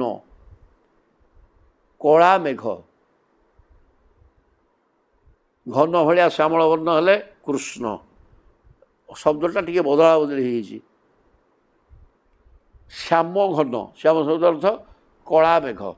ଶ୍ୟାମ ଘନ କହିଲେ କଳା ମେଘଟା ତାର ମିତ୍ର ମୈତ୍ର ବସନ୍ତି ସବୁ ଏକାତ ଦୁଇ ଜଣ ଯାକ ନା ଆଉ ଇଏ ହେଲେ ଶ୍ୟାମ ଘନ କଳା ମେଘ ଘନ ଶ୍ୟାମ ଘନ ଭଳିଆ ଶ୍ୟାମଳ ବର୍ଣ୍ଣ କୃଷ୍ଣଙ୍କ ସହିତ କୃଷ୍ଣଙ୍କୁ କୃଷ୍ଣ ବଳରାମ ଗାଈ ଗୋରୁ ସବୁ ଖରାରେ ତରାରେ ବୁଲୁଛନ୍ତି ଦେଖିକିରି ନାମରେ ସାମଞ୍ଜସ୍ୟ ଥିବା ଶ୍ୟାମ ଘନ ମାନେ କାଳିଆ ମେଘୁଟା ଘନ ଶ୍ୟାମ ଘନ ଭଳିଆ ଶ୍ୟାମଳ ବର୍ଣ୍ଣ ଭଗବାନ କୃଷ୍ଣଙ୍କ କୃଷ୍ଣ ସହିତ ତାଙ୍କ ସବୁ ଗୋପାଳ ବାଳକ ସମସ୍ତଙ୍କ ମୁଣ୍ଡ ଉପରେ ଛତ୍ର ଧଇଲା ଭଳିଆ କାଳିଆ ମେଘ ଘୋଟି ଯାଇଛି। ବେଣୁନାଦ କରିକି ପ୍ରଭୁ ବୁଲୁଛନ୍ତି। ସେ ବେଣୁ ଶବ୍ଦରେ ଆକୃଷ୍ଟ ହୋଇ ମେଘ ଆସିକିରି ପହଞ୍ଚିଗଲାଣି। ସତେ ଯେପରି ସେମାନଙ୍କର ତାଙ୍କ ଉପରେ ଧଳା ଧଳା ଫୁଲ ଗୁଡ଼ିକ ବର୍ଷା କରୁଛନ୍ତି। ସକ୍ଷୁଅର ବ୍ୟଧାତ ସୋମପୁଷାମ୍ବୁଦଙ୍ଗାତ ପତ୍ର ଟିପି ଟିପି ବର୍ଷା ହେଉଛି। ସେଟା ବର୍ଷା ନୁହଁ ଯେ ଏମାନେ ପ୍ରେମରେ ତାଙ୍କ ଉପରେ ଫୁଲ ପୁଷ୍ପବୃଷ୍ଟି କରୁଛନ୍ତି। ଝିପିଝିପି ବର୍ଷାଟା ଫୁଲ ପୁଷ୍ପ ବର୍ଷା ଭଳିଆ ହେଲା। ଆଉ ମେଘ ଛତା ଭଳିଆ ଢାଙ୍କିକି ରଖିଲା। ବୋଲେ ପୂର୍ଣ୍ଣାଙ୍ଗା ପୁଲିନ୍ଦ୍ୟ ଉରୁଗାୟ ପଦାବ୍ଜ ରାଗ ଶ୍ରୀ କୁଙ୍କୁମେନ ଦୈତାଙ୍ଗା ସ୍ତନମଣ୍ଡିତେନ ତଦ୍ଦର୍ଶନ ସ୍ମରରୁଜ ତୃଣଭୂଷିତେନ ଲିମ୍ପନ୍ତ୍ୟଙ୍ଗ ଆନନ କୁଚେଷୁ ଜହୁହୁ ତଦାଧିଂ ଡାଲୋ। ମୁଁ ଭାବୁଛି ଆମ ବୃନ୍ଦାବନର ଆଦିବାସୀ ସ୍ତ୍ରୀମାନଙ୍କ ଜୀବନ ଅତ୍ୟନ୍ତ ଧନ୍ୟ। ପୁଣ୍ୟା ପୁଲିନ୍ଦ୍ୟ ଉରୁଗାୟ ପଦାବ୍ଜ ରାଗ। ପୁଲିନ୍ଦ୍ୟ ମାନେ ଶବର ସ୍ତ୍ରୀ ଜଙ୍ଗଲରେ ରହୁଥିବା ଶବର ଫବର ସେମାନଙ୍କ ହୃଦୟରେ ପ୍ରେମ ବହୁତ ଅଧିକ। ସେମାନେ ଯେତେବେଳେ ଆମ କୃଷ୍ଣଙ୍କୁ ଦେଖନ୍ତି ସେତେବେଳେ ସେମାନଙ୍କ ହୃଦୟରେ ମଧ୍ୟ ମିଳନର ତୀବ୍ର ଆକାଂକ୍ଷା ଜାଗ୍ରତ ହୁଏ। ମାନେ ସମସ୍ତଙ୍କର ଭଗବାନଙ୍କ ସହିତ ମିଶିଯିବା ପାଇଁ ମିଳନ ପାଇଁ ଆଗ୍ରହ ସୃଷ୍ଟି ହେଇଯିବ। କାରଣ ତାଙ୍କ ରୂପ ମାଧୁର୍ଯ୍ୟ ସହିତ ଇଆଡ଼େ ବେଣୁଗୀତର ଆକର୍ଷଣ ରହିଲା, ରୂପର ମଧ୍ୟ ଆକର୍ଷଣ। ତେଣୁ ସମସ୍ତେ ପ୍ରଭୁଙ୍କୁ ଆଲିଙ୍ଗନ କରିବା ପାଇଁ ବ୍ୟସ୍ତ। ତେଣୁ ଏଇ ଯେଉଁ ପୁଳିନ୍ଦ ମାନେ ସବରୁଣୀ ମାନେ ଜଙ୍ଗଲରେ ରହୁଥିବା ସେମାନେ ମଧ୍ୟ ହୃଦୟକୁ ତାଙ୍କ ହୃଦୟକୁ ମଧ୍ୟ ପ୍ରେମ ରୋଗ ଧଇଲାଣି। ଶ୍ରୀ କୁଙ୍କୁମେନ ଦୈତାଙ୍ଗା ସ୍ତନମଣ୍ଡିତେନ ସେମାନଙ୍କ ସେତେବେଳେ ସେମାନେ କି ଉପାୟ କରନ୍ତି ନା ଆମର ପ୍ରିୟତମ କୃଷ୍ଣଙ୍କ ପ୍ରେୟସୀ ଗୋପୀମାନେ ନିଜ ଛାତିରେ ଯେଉଁ କେଶର ବୋଳନ୍ତି ତାହା ଶ୍ୟାମ ସୁନ୍ଦରଙ୍କର ପାଦରେ ଲାଗିଯାଇଥାଏ। ତେଣୁ ସେ ବୃନ୍ଦାବନର ଘାସପତ୍ର ଉପରେ ଚାଲିଲେ ତାହା ସେଇ ଘାସରେ ବି ଲାଗିଯାଏ। ସେଇ ଭାଗ୍ୟବତୀ ଆଦିବାସୀ ସ୍ତ୍ରୀମାନେ ଘାସରୁ ତାକୁ ପୋଛି ଆଣି ନିଜ ସ୍ତନ ଓ ମୁହଁରେ ବୋଳି ହୁଅନ୍ତି। ଏପରି ଭାବରେ ନିଜର ପ୍ରେମ ପୀଡ଼ା ଶାନ୍ତ କରିଦିଅନ୍ତି। କହିଲେ ପୂର୍ଣ୍ଣା ସବରୁଣୀମାନେ ସେମାନଙ୍କର ହୃଦୟ ମଧ୍ୟ ପ୍ରେମରେ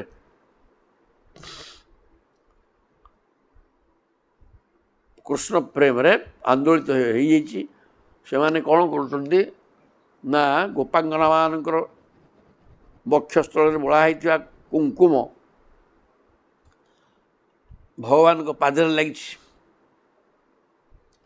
ସେ ପାଦ ତଦ୍ଦର୍ଶନ ସ୍ମରରୁଜ ତୃଣଭୂଷିତେନ। ଗୋପାଙ୍ଗନମାନଙ୍କର ବକ୍ଷ ଦେଶରେ ବୋଳା ହେଇଥିବା କୁଙ୍କୁମ ବର୍ତ୍ତମାନ ଭଗବାନଙ୍କ ପାଦରେ ଲାଗିଥିଲା। ଭଗବାନ ଚାଲିକିରି ଯିବାରୁ ତାହା ତୃଣ ଦେହରେ ଲାଗିଯାଇଛି, ଘାସ ଦେହରେ। ଏବଂ ସେ ଘାସରୁ ସେ ଜିନିଷକୁ ପୋଛିକିରି ସେମାନେ ନିଜ ବକ୍ଷସ୍ଥଳରେ ବା ମୁହଁରେ ବୋଳିକିରି କୃଷ୍ଣଙ୍କର ଅଙ୍ଗ ସଙ୍ଗ ପାଇଲା ଭଳିଆ ଲାଗୁଛି। କାରଣ ତାଙ୍କ ଅଙ୍ଗରୁ ଆସିଛି ଯେଉଁ କୁଙ୍କୁମ, ଗୋପାଙ୍ଗନାମାନଙ୍କର ବକ୍ଷସ୍ଥଳର କୁଙ୍କୁମ ସେମାନେ ପ୍ରଭୁଙ୍କୁ ମୁଣ୍ଡିଆ ମାରନ୍ତି। ତେଣୁ ତାଙ୍କ ପାଦରେ ସେ କୁଙ୍କୁମ ଲାଗିଥାଏ। ସେଇ କୁଙ୍କୁମ ଗୁଡ଼ାକ ଗଛପତ୍ରରେ ମାନେ ଘାସ ଲାଗିଯାଇଛି। ସେ ଘାସରୁ ତାକୁ ନେଇକରି ନିଜ ବକ୍ଷସ୍ଥଳରେ ବୋଳୁଛନ୍ତି, ବୋଳିକିରି ପ୍ରଭୁଙ୍କର ଶରୀର ସ୍ପର୍ଶକୁ ଅନୁଭବ କରୁଛନ୍ତି। ହନ୍ତାୟ ମଦ୍ରିରବଳାଙ୍ଗା ହରିଦାସ ବର୍ଜ୍ୟ ଯଦ୍ ରାମକୃଷ୍ଣ ଚରଣ ସ୍ପର୍ଶ ପ୍ରମୁଦ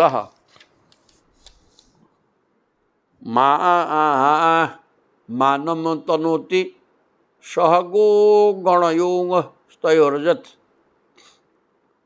ପାନୀୟ ସୁୟ ବସକନ୍ଦର କନ୍ଦମୂଳୈ। ତାପରେ କହୁଛନ୍ତି ହନ୍ତ ଅୟଂ ଅଦ୍ରି ହି ଅବଳା ହରିଦାସ ବର୍ଜ୍ୟ। ଆହୁରି ଶୁଣ,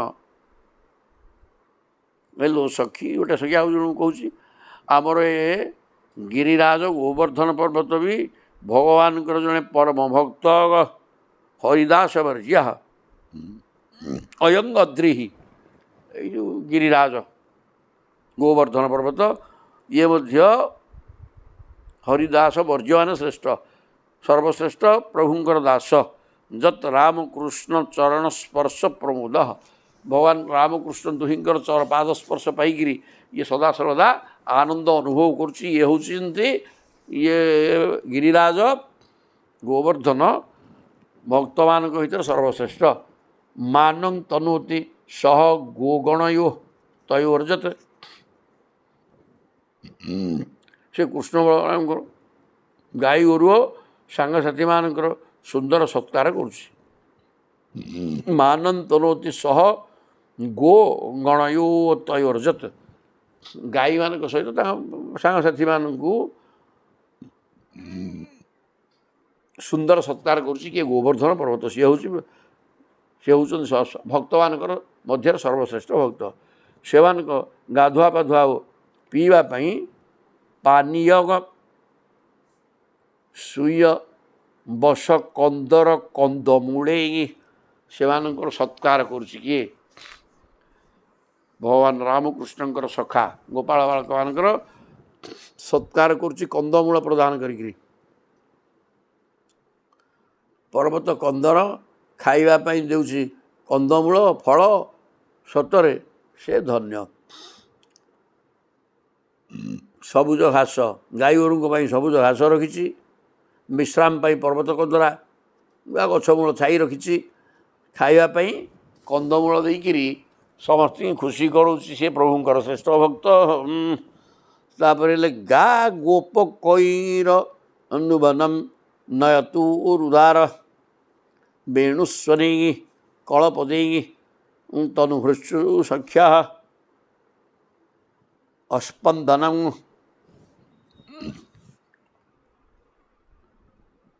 ଅସ୍ପନ୍ଦନଂ ଗତିମତାଂ ପୁଲକସ୍ତରୁଣୀ ନିର୍ଯୋଗ ପାଶ କୃତଲକ୍ଷଣୟୋର୍ବିଚିତ୍ରଂ।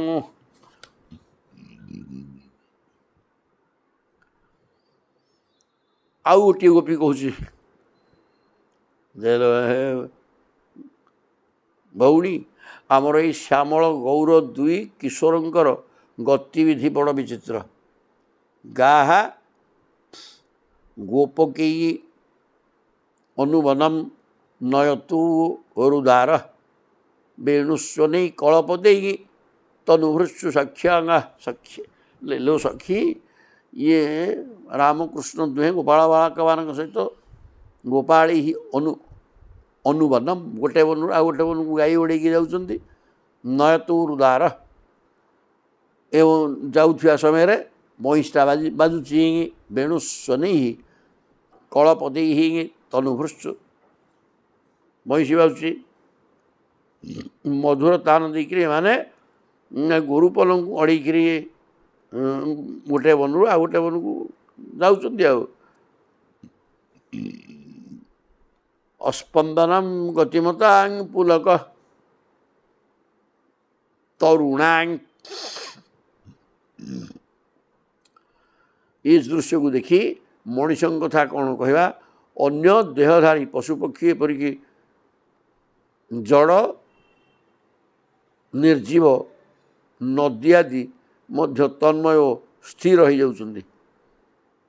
ଅଚର ବୃକ୍ଷଲତା ଦେହରେ ରୋମାଞ୍ଚ ସୃଷ୍ଟି ହେଉଛି। ତାଙ୍କ ଯାଦୁଭରା ବଂଶୀୟ ଚମତ୍କାର କଥା ବା କେତେ ଆମେ ବର୍ଣ୍ଣନା କରିବା। ନିର୍ଯୁଗ ପାଶକୃତ ଲକ୍ଷଣ ୟୋର ବିଚିତ୍ରଂ ବୋଇଲେ ବର୍ତ୍ତମାନ ଭଗବାନ କୃଷ୍ଣ ବଳରାମ ଏବଂ ଗୋପାଳ ବାଳକମାନଙ୍କ ସହିତ ଗାଈ ଚରେଇକିରି ଗାଈ ଅଡ଼େଇକିରି ବଂଶୀ ବଜେଇ ବଜେଇକିରି ଗୋଟିଏ ବନରୁ ଆଉ ଗୋଟିଏ ବନକୁ ଯିବା ଅବସ୍ଥାରେ ମନୁଷ୍ୟମାନଙ୍କ ଭିତରେ ତ ପ୍ରେମ ଉନ୍ମାଦ ସୃଷ୍ଟି ହେଉଛି। ଇଏ ଗଛ ଲତା ତରୁତୁଳ ନଦୀମାନେ ସମସ୍ତେ ମଧ୍ୟ ପ୍ରେମରେ ବିଭୋର ହେଇଯାଉଛନ୍ତି।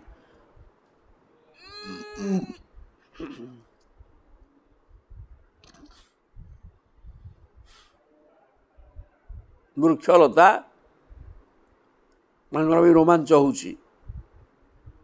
ଯାଦୁଭରା ବଂଶୀର ଚମତ୍କାର କଥା କେତେ ଆଉ ବର୍ଣ୍ଣନା କରିବା ଏତିକି କହିଦେଲେ। ଏବଂ ବିଧା ଭଗବତୁ ଯା ବୃନ୍ଦାବନଚାରିଣ ବର୍ଣ୍ଣୟନ୍ତୁ ମିଥୁ ଗୋପ୍ୟ କ୍ରୀଡ଼ନ୍ତ କ୍ରୀଡ଼ା ତନ୍ମୟତାଂ ଯଜୁହୁ ଏବଂ ବିଧା ଭଗବତ ଯା ବୃନ୍ଦାବନଚାରିଣ ବୃନ୍ଦାବନରେ ବଂଶୀ ବଜେଇକିରି ବିଚରଣ କରୁଥିବା ଭଗବାନ ଶ୍ରୀକୃଷ୍ଣଙ୍କର କଥାକୁ ବର୍ଣ୍ଣନା କରି ମାନେ ସମସ୍ତ ଜଗତ ପଶୁ ପକ୍ଷୀ ଗଛ ଲତା ନଦୀ ନାଳ ପାହାଡ଼ ପର୍ବତ ସବୁ ତ ସମସ୍ତେ ଭଗବତ ପ୍ରେମରେ ପ୍ରେମାପ୍ଲୁତ ହେଇଗଲେ। ଏଇ କଥାଟାକୁ ସୁନ୍ଦର ଭାବରେ ବର୍ଣ୍ଣନା କଲେ ଗୋପାଙ୍ଗନା ମାନେ। ଗୋପ୍ୟ କ୍ରୀଡ଼ା ତନ୍ମୟତା ସେମାନଙ୍କ ହୃଦୟ କୃଷ୍ଣମୟ ହେଇଗଲା। କୃଷ୍ଣ କଥା ଏମିତି ବର୍ଣ୍ଣନା କରିକିରି ଇତି ଶ୍ରୀମଦ୍ ଭାଗବତ ମହାପୁରାଣେ ପାରମହଂସ୍ୟାଂ ସଂହିତାୟାଂ ଦଶମ ସ୍କନ୍ଧେ ପୂର୍ବାର୍ଦ୍ଧେ ବେଣୁଗୀତଂ ନାମ ଏକବିଂଶ ଅଧ୍ୟାୟ। ତାପରେ ଦ୍ୱାବିଂଶ ଅଧ୍ୟାୟ ହେଲା ବସ୍ତ୍ରହରଣ। ଶ୍ରୀଶୁକ ଉବାଚ ହେମନ୍ତେ ପ୍ରଥମେ ମାସି ନନ୍ଦବ୍ରଜକୁମାରିକା ଚେରୁଃ ହବିଷ୍ୟଂ ଭୁଞ୍ଜାନା କାତ୍ୟାୟନୀ ଅର୍ଚ୍ଚୟନ ବ୍ରତଂ କାର୍ତ୍ୟାୟନ୍ୟର୍ଚ୍ଚନ ବ୍ରତଂ କହିଲେ ହେମନ୍ତେ ପ୍ରଥମେ ମାସି। ଶରଦ ଋତୁ ଚାଲିଯାଆନ୍ତେ ହେମନ୍ତ ଋତୁ ଆସିଲା। ସୁଖଦେବ କହୁଛନ୍ତି ପରୀକ୍ଷିତ ମହାରାଜ ହେମନ୍ତ ଋତୁ ସେ ଋତୁର ପ୍ରଥମ ମାସରେ ଅର୍ଥାତ୍ ମାର୍ଗଶିର ପୌଷ ଏଇ 2 ମାସ ଆଉ ମାର୍ଗଶିର ମାସରେ ବ୍ରଜକୁମାରୀମାନେ କାତ୍ୟାୟନୀ ଦେବୀଙ୍କ ପୂଜା ଓ ବୈଶାଖ ଜ୍ୟେଷ୍ଠ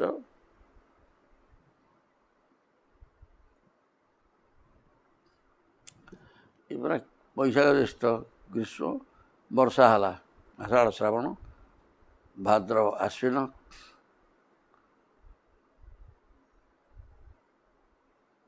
କାର୍ତ୍ତିକ ମାର୍ଗଶିର ଆଉ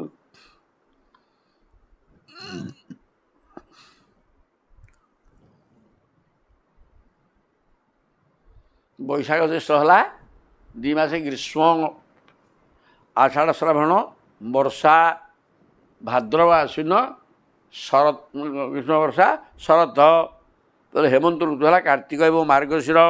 ତେଣୁ କାର୍ତ୍ତିକ ମାସ ହେଲା ହେମନ୍ତ ଋତୁର ପ୍ରଥମ ମାସି ନନ୍ଦ ବ୍ରଜକୁମାରିକା ବ୍ରଜକୁମାରୀ ମାନେ କ'ଣ କଲେ ଚେରୁଃ ହବିଷ୍ୟଂ ଭୁଞ୍ଜାନା କାର୍ତ୍ତିକ ମାସରେ ସବୁ କାର୍ତ୍ତିକ ବ୍ରତ କରନ୍ତି। ତେଣୁ ଏମାନେ କ'ଣ କଲେ ବ୍ରଜକୁମାରୀ ମାନେ ଇଏ ହେମନ୍ତ ଋତୁର ପ୍ରଥମ ଗ୍ରୀଷ୍ମ ବର୍ଷା ଶରତ କଲେ ହେମନ୍ତ ଋତୁ କାର୍ତ୍ତିକ ମାସରେ ବ୍ରତ କାତ୍ୟାୟନୀ ବ୍ରତ କଲେ ଅର୍ଚ୍ଚନ ବ୍ରତ କାତ୍ୟାୟନୀ ବ୍ରତ କଲେ। କାତ୍ୟାୟନୀ ମାନେ ଉମା କାତ୍ୟାୟନୀ ଗୌରୀ ସବୁ ଦୁର୍ଗାଙ୍କର ବ୍ରତ ତାକୁ କଲେ। ଅପୃତ୍ୟାମ୍ ଭସିକାଳିନ୍ଦ୍ୟା ଜଳାନ୍ତେ ଚୋଦିତେ ଅରୁଣେ କୃତ୍ୱା ପ୍ରତିକୃତିଂ ଦେବୀଂ ଆନର୍ଷୁ ନୃପ ସୈକତି।